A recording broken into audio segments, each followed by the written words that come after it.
Now that you have printed your first model, you are ready for the post-processing stage. Before we begin, if you have enjoyed our videos so far, please subscribe and ring the bell. To begin, you will first carefully remove your print from the build plate. We highly recommend a flexible build plate system to easily remove prints without risking damage to the build plate, your print, or yourself.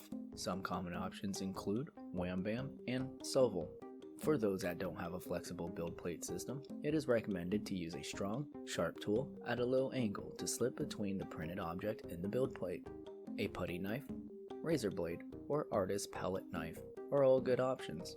Just be sure to keep the angle shallow, as close to parallel to the build plate as you can, and always work away from yourself, including the hand you are using to hold the build plate. Once removed from the build plate, clean the print using your Resin's recommended cleaning solution by swishing the print in a container, lightly scrubbing with a soft brush, or utilizing an ultrasonic cleaner. Be sure to follow all safety recommendations for the tools and chemicals you are using.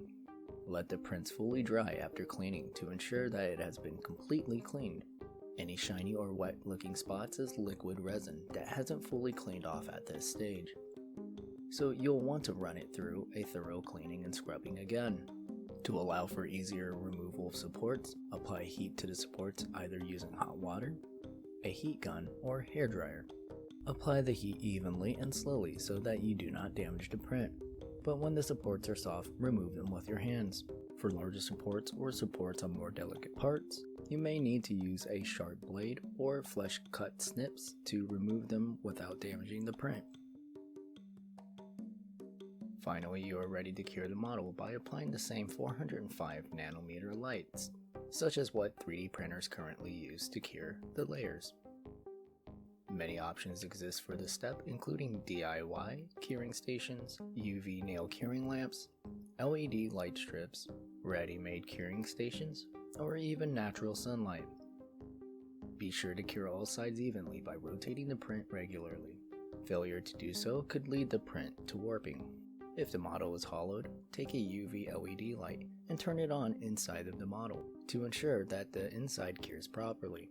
If the model is not evenly cured inside and outside, the model itself may crack or break. The model is done curing when it no longer feels tacky and is dry to the touch.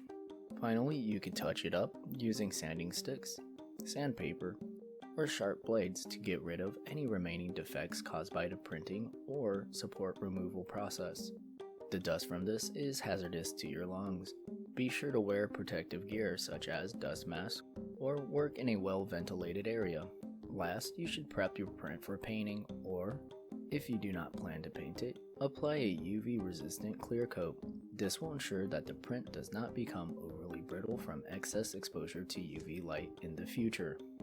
We hope our videos have helped you so far, and we cannot wait to see you for our next one. Until then, happy printing!